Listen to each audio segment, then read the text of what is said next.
You're listening to PetLifeRadio.com. You've had a long day at work, and you can't wait to just get home, take off your shoes, plop yourself down in your favorite chair, and relax. You walk up to your tranquil residential home and your neatly manicured lawn in your quiet suburban neighborhood, put the key in the lock, open the door, and... Yes, the pets have gone wild! What were you thinking? Welcome to the show about everything you always wanted to know about exotic pets. Where to get them, what to feed them, and how to care for them. You'll even find out why some people live with a monkey. Now, here's your host, exotic pet expert and author Bob Tart. Hey, Bob, what were you thinking?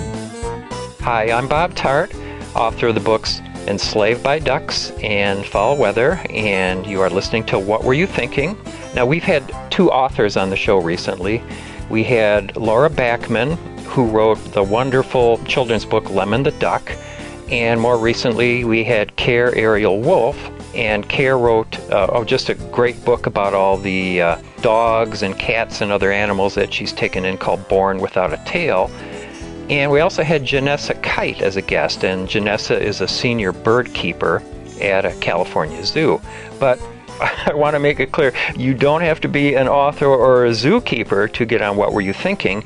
We're looking for people who are crazy about their pets and want to talk about their pets.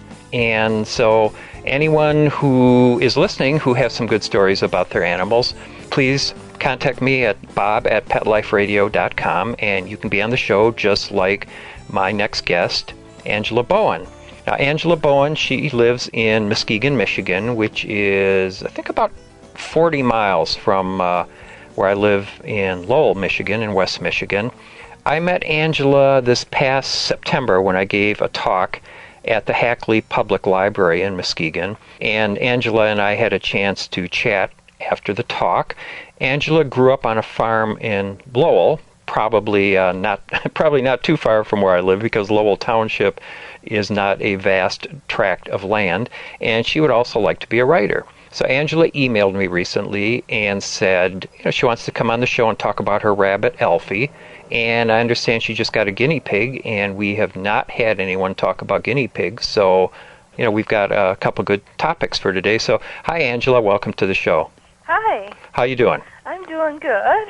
Now let's start talking about your rabbit. How about that? All right. And the good place to start is simply to ask you, what was it that made you decide you wanted to get a rabbit as opposed to any other type of animal?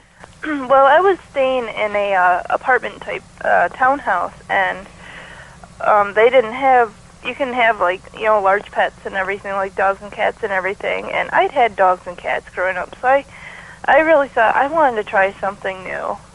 So I researched, about rabbits and stuff, and as far as what it means to take care of them and all the care that they need. And I decided to get a Holland lop. A Holland lop is a rabbit that has loppy ears. Their ears go down instead of up. Now, how does that... We had a French lop for a while. Do you know what the difference would be between a Holland lop or a French lop? I know that a Holland lop only weighs about 3 to 4 pounds, but... Okay, our French lop was huge. Because I know there are giant breeds. They have small, medium, and large breeds. But did you know somebody who had a rabbit, and you saw a rabbit and you decided you wanted one, or what was it that made you think rabbit rather than an alligator or something? Well, growing up, actually, for a very short amount of time, I did have 3 rabbits that lived in a cage outside, but they just got too hard to handle. I mean, I was only 9, 10 years old at the time, so we had to get rid of them. Yeah, sometimes the rabbits that are outside that don't have a lot of human contact. Yeah, they're not as friendly. No, they're not too crazy about being handled. Yeah, but it's a completely different story most of the time with indoor rabbits. Oh, yeah. With indoor rabbits, you can really develop a wonderful bond with them because you're seeing them, every day. Yeah, we will talk about that. Did you have, once you decided on a breed, which was a Holland lop, did you have trouble finding a Holland lop? Actually, I frequently would go to this pet store in Grand Rapids, and I'd look at the rabbits and stuff, and I noticed that they had Holland lops there. So when I finally made the decision to go out and get one, I called them and asked if they still had them there. So my husband, who was my boyfriend at the time, we had went down there, and he saw two Holland Lops. They were both gray. Alfie actually had more gray on him than the other one did, and Alfie was actually more active. So that's when Jeremy had decided, well, why don't we get him, because he's actually, moving around and everything. He can come up to the cage. Yeah, that's right. You want the ones that are the characters, I guess I'd say. And speaking of characters, you sent me, I hope we can get a photo or two up on the Pet Life Radio website, but you sent me I guess what we'd call a dress-up, a couple dress-up photos. Would you Halloween costume. Do you want to describe what Alfie was wearing? Well, the first one, he was wearing little devil horns, they have little slits on the top of the costume to, slip his ears through, and then the Velcro on the bottom just goes underneath his chin, and then it had this little red round little thing that went around his neck. Yeah. He did surprisingly well with that. I mean, I know he can tolerate that for only so long, so that's why I tend to be quick when I take his pictures. And the other picture had he had a little skull, a gray skull, Halloween cap on his head. Yeah, and now would you say the devil horn suit his personality at all? Oh, heck, oh my gosh, yes. He is so rambunctious, and he's just crazy. Now, what was it about Holland Lops that, made you interested in them? Was it the way they look, or was there something about their temperament, or? I think that both their temperament and how he looks with his loppy ears. I always wanted to get a rabbit with loppy ears because, it's unusual. It's different compared to a normal rabbit with their ears going up. And also Holland Lops, what I've read is that they're known to being, curious animals. They're always, curious about their surroundings and getting into stuff and everything. Now, what kind of research did you do? Did you read books, or did you look on the web? I went online. Yeah. And I looked at rabbit websites. None that I can really recall. I just typed in Holland Lops. Mm-hmm. But a lot of stuff that came up mostly had to do with, people offering to, sell show rabbits and everything like that. I'm like, well, that's not really what I'm looking for. So, yeah. After I purchased him, I went out and got, a bunch of, books. I have like 7 books on rabbits alone, house rabbits, and just, I also, once a year, Rabbits USA comes out. It's an annual magazine devoted to nothing but rabbits. So yeah, I've seen that. I think there's like a yearly ferret magazine out too. My sister had a couple ferrets, and she had that. Did you find with your 7 books on rabbits? Did you find consistency in the information in the books? Actually, I got this first rabbit book that I got right after I got Alfie stated that a Holland Lop can get up to 7 to 9 pounds, or no, they classified it as a large breed, which I think is a kind of a misinformation there. I think it's kind of false, because I know that Holland Lops can't get up to, 3 to 4 is the main so they must have, ideal weight. But so they must have been talking about the giants. I think so. They must have, not overlooked their information before they sent it out to the printer or something. Yeah, I remember how when we got our first rabbit, Binky, he was very belligerent. That's the way to put it. And he didn't really want anything to do with Linda and me. And we were just confounded by photos we saw in a rabbit book that I had bought, showing these cuddly rabbits sitting on people's laps and things like that. And we had a rabbit that we could barely even pet. Well, Alfie doesn't really like to be held either. Yeah. A lot of them don't like that right off the bat. But how is he about getting petted? He loves to be petted, but, he'll tell you when he's done. I mean, he'll nudge you for attention to pet him, but then he'll nudge you again, or he'll hop away to say, okay, I'm done, leave me alone. That's pretty reasonable, because cats are pretty much the same way. They want to get petted at a certain time, and then when they're done with it, they are done with it, absolutely. So what were your expectations about what kind of a pet a rabbit would make? Well, I kind of figured that getting a rabbit would be low maintenance as far as, they're in a cage the majority of the time, so they don't need to be walked or taken out to go to the bathroom. That's pretty much all done in their cage as far as going, to the bathroom. And he's actually he uses a litter box, so that makes it even easier, too. Yeah, ours have done that, too. Yeah, they're good about they just sort of learn, don't they? Oh, yeah, he picked it up as soon as I put it in his cage. Mm-hmm. Yep. So you were expecting a real low-maintenance pet. Yeah. And I really wasn't expecting because I know it said that, rabbits will chew on wires, they'll, with their teeth, they'll chew whatever they can get their paws on and everything, and he just, I don't know, it's just amazing some of the things that he's chewed up. He has a thing about pulling we have a plastic crate on the floor, and my husband has some of his gaming papers. He plays video games and stuff, and he's got his cheat sheets. And Alfie's pretty much demolished the majority of those papers by pulling them out of the crate one by one and just chewing them to absolutely nothingness. Yeah, we used to have a lot of books in bookcases, and these were bookcases where the lowest shelf on the bookcase was just a couple inches off the floor, and we learned that's not a good idea if you have rabbits in the room, because when your back is turned, and actually they don't even care if you're looking at them or not, they will eat your books. Oh, yeah. They will do that. So low maintenance as long as you have them in the cage, but the whole point of having a rabbit is you want to enjoy them. Yeah, I mean, they need to be able to get exercise. They can't just sit in a cage all day. Most books prefer that they have them out for at least an hour to 2 hours max a day. Mm-hmm. And Alfie, I mean, he'll run around and stuff, but a lot of the time he'll be sitting underneath the couch.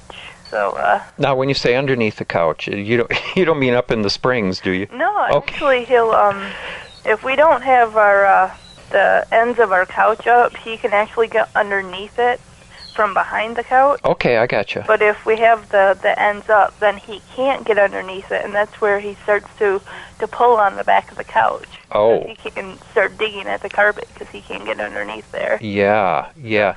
So do you have trouble finding him, or you let him out and you're watching him pretty closely? Well, usually it's not too hard to really, find him, because we do shut all the doors that are down good the for hallway, you. so that way he can't get into. He loves to go into the storage room, and there's all this stuff in there.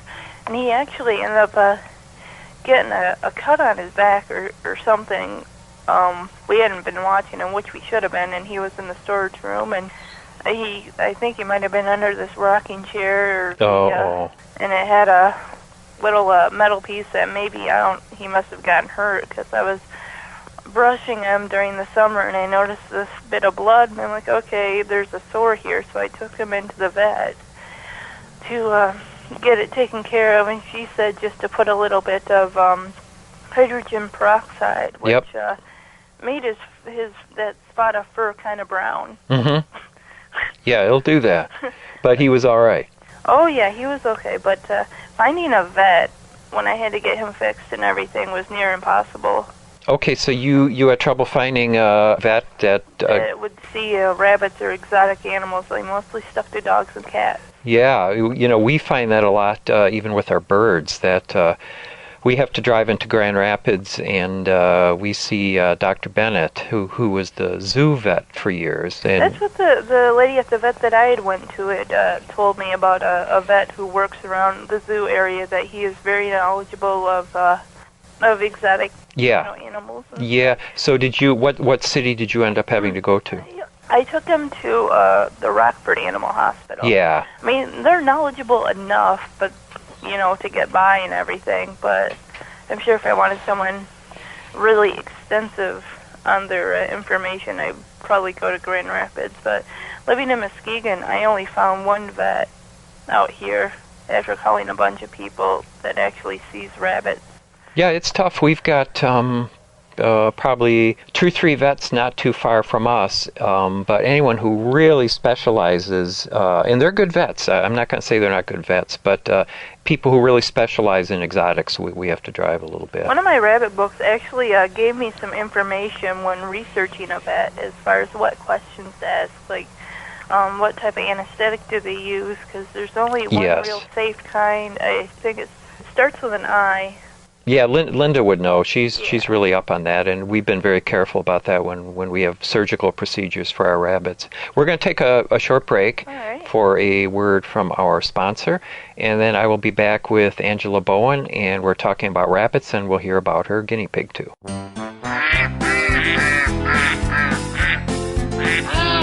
What Were You Thinking? We'll be right back after Bob gets the ducks out of his living room. Don't go away.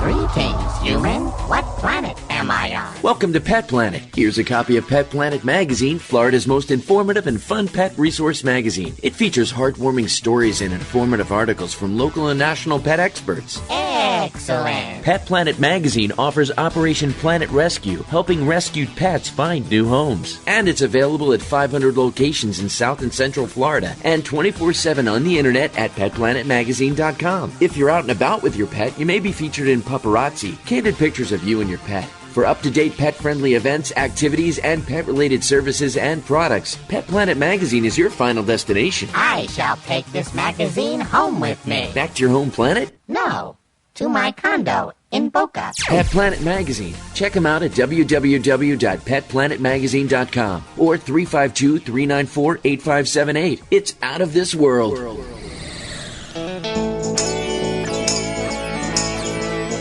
Got questions about your hound's health?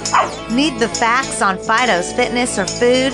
You want to unleash your pup's potential? Well, you've come to the right place with Win with Dogs. Here, we learn how easy it is to naturally improve the lives of our furry friends. So sit, stay, and get ready to win with dogs. With me, Raquel Wynn. Exercise, nutrition, interaction, and love make for one healthy, happy hound. Give yourself the gift of knowledge on demand every week right here at Pet Life Radio with me, Raquel Wynn, and Win with Dogs.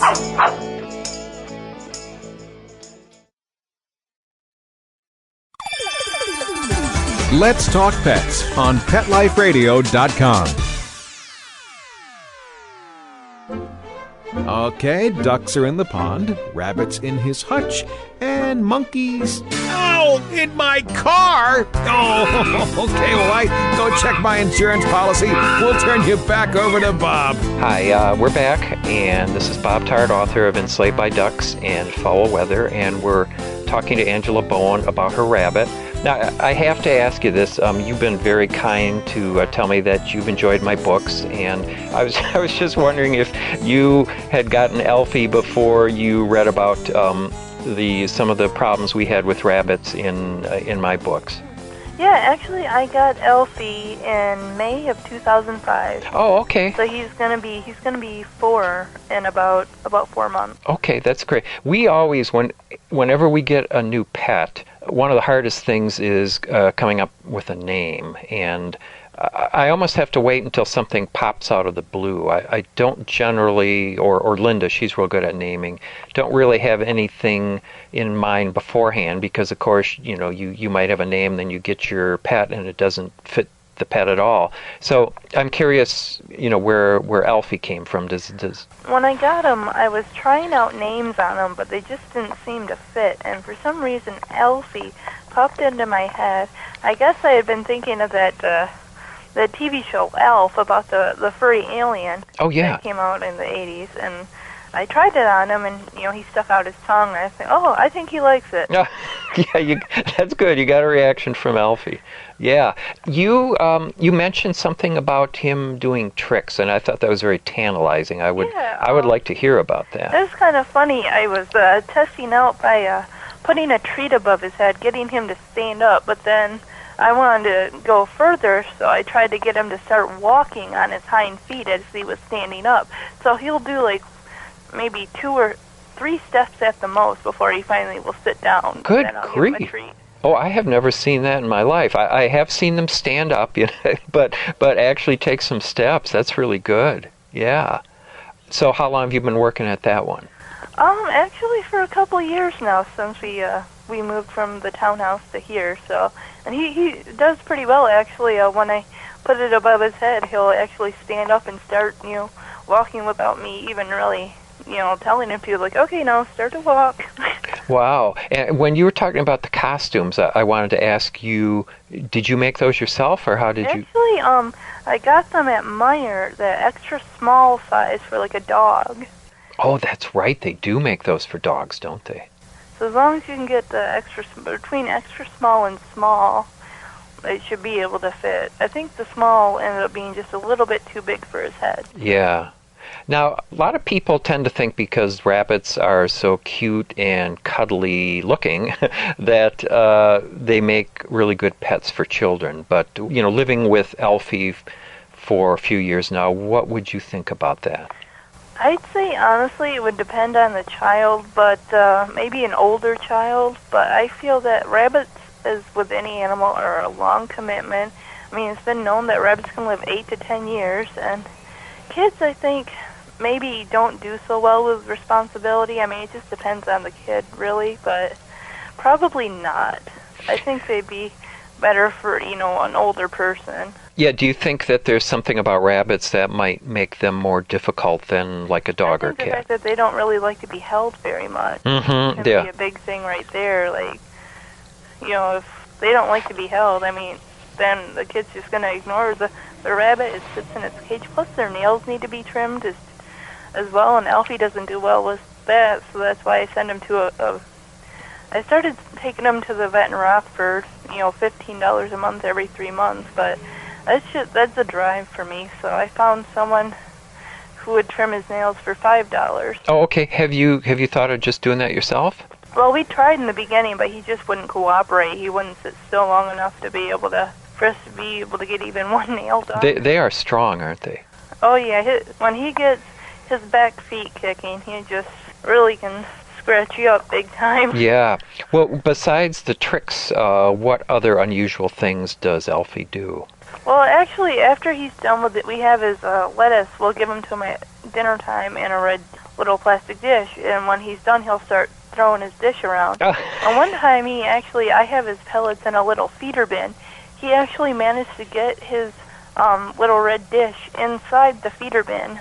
Oh, he did? Yeah, I'm like, oh my gosh. I wasn't even watching when he did it. I just came out and saw it like that. I'm like, oh my gosh. But also, he doesn't do well with change as far as, he had a little wooden box that had holes in it for him to go into, and I took it out and put this little cushy couch thing made for small pets, and he didn't like it. He threw it all over his cage, and I finally took it out. And when it came time to having to replace that wooden box with another one, he wouldn't go in the new one that I put in there because the holes were cut differently. You could tell it was different. Oh, boy. Even though it looked exactly the same. Yeah, I think people really underestimate rabbits. They look at them and they're quiet, and they tend to think there's not a lot going on in their brains, but they're pretty sharp, aren't they? Now, have you ever had any of your rabbits thump their back feet? Oh, sure. Now, what would you describe that as? I mean, would you think that's more because they're irritated by something or they're scared of something? I associated it with fear, or I guess irritation. I read in a rabbit book somewhere that it means take cover, but I don't know about that. But I'll give you 2 examples really quick, and that was when we first got our rabbit Binky. I was playing some music on the hi-fi that had a lot of drumming in it, and he didn't like that, and so he thumped at that point, so I didn't play that particular piece of music again. It was a piece of African music. And then another time, and this ties into what you were saying about rabbits not liking change, was we bought a new lamp, and we put it in our living room, and we changed the furniture around to accommodate this new lamp. And Binky went into the living room, he went up to the lamp, and he thumped, and I think it was to show his disapproval. Then he stood up on his hind legs and pushed the lamp right over. So That was pretty clear. Yeah. How about you? What have you found out? Occasionally he would do it. I make sure now to give him pellets right before I go to sleep, because otherwise, if he doesn't have any in there, he's going to start thumping in the middle of the night, like at 3 in the morning. I mean, even though we're down the hall, if he thumps, you can hear it really loud. Yeah, so maybe the thumping serves a lot of purposes, just like, a cat doesn't meow just for one thing. So maybe the thump can mean I want something or don't do something. I don't know, it might be a whole vocabulary. I want to spend some time in the time we have left also talking about your guinea pig, but I want to know what advice you might give to people who want to consider getting a rabbit. I would say that, they, like you said, they are low maintenance while they're in the cage, but outside of the cage you have to watch them all the time, because you can turn your back on them or not, and they will be ripping up your carpet, tearing apart your wires, your cords, and everything like that, and just spend time with them. You gotta be able to make a commitment, and if you do that, you're going to see how much of a wonderful personality they have when you bond with them. Oh, they can be so lovable. I mean, they'll come up to you and want to get petted, and in some cases want to be held. Yeah, absolutely. How would you describe the personality? Tell me the name of your guinea pig. His name is Tobie, and his name I already had picked out before I even got him. And it just suited him. Yeah, well, I had an idea in mind of what I wanted when I was looking for a guinea pig. You had to have the right color and everything. And he's brownish and white, and he's got a little bit of a tinge of black right above his forehead. One side of his ear is black on one side.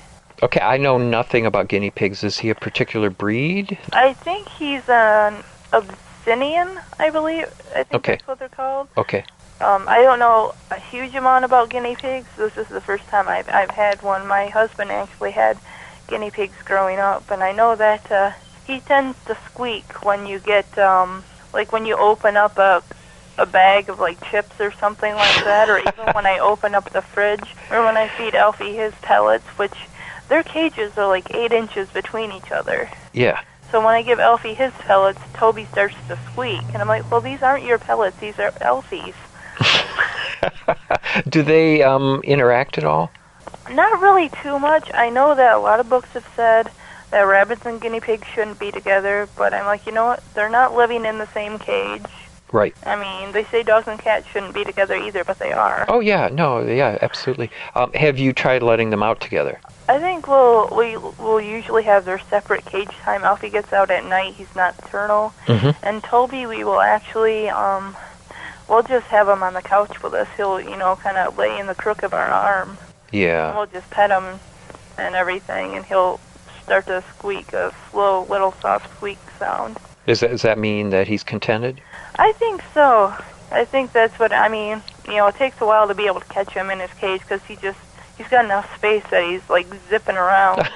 But he loves his hay, and Alfie doesn't really care for hay anymore. I mean, he liked this one kind. It was a Crislin brand that Meyer sold, but I think a year or so ago they stopped selling that brand, and any other hay I tried on Alfie, he wouldn't like it, so... Yeah, I heard Timothy hay is what's best for them. Oh, yeah. Yeah, we go to a feed mill near our house, and that's where we're able to find that. How would you describe his personality as being similar or different than Alfie's? I would say that Tobie is more of a, he's more energetic than Alfie is. I mean, being that Tobie's just a baby, he just actually turned 4 weeks today. Oh, he is young. Yeah. So he's more lively than what Alfie is. I mean... So you probably won't be dressing him up. Probably not. You probably won't be able to. There's a website, I'm not sure what it's called, but some lady makes little outfits for guinea pigs. Oh, boy.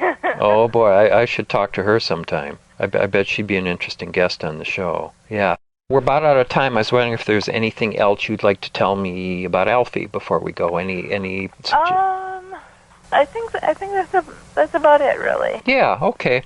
Well, listen, thanks so much for coming on What Were You Thinking, Angela, and telling us about Alfie and Tobie. I really appreciate it. It's great talking to you. All right, thank you. Okay.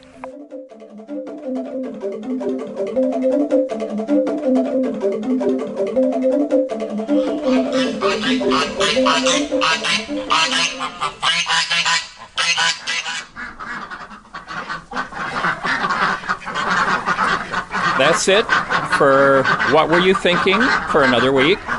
Thanks so much to Angela for being my guest. And if you'd like to be a guest on What Were You Thinking and join us out here in the barn with the ducks, all you have to do is email me at bob@petliferadio.com. And I'd also like to take this opportunity to ask you to do a couple favors for me. Yes, you too. Please go to iTunes and rate What Were You Thinking. Give us a good rating, and that will help other people find the show.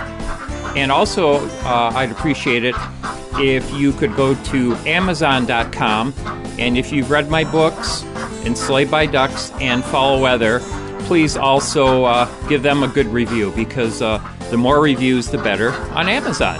And let me also remind you that if you haven't read my books, and if you would like to read some humorous books about pet ducks, geese, parrots, rabbits, cats, then please pick up Enslaved by Ducks and Foul Weather.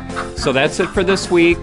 Thanks so much to our very mysterious producer who is wearing a Santa Claus suit this time of year. And thanks you for listening. Bye-bye. Thinking about buying a monkey? How about a ferret or a skunk? Then check out the show that will answer the burning questions. Where do you get them? What do you feed them? How do you take care of them? And most of all, what were you thinking? With exotic pet expert and author Bob Tart. Every week on demand from PetLifeRadio.com.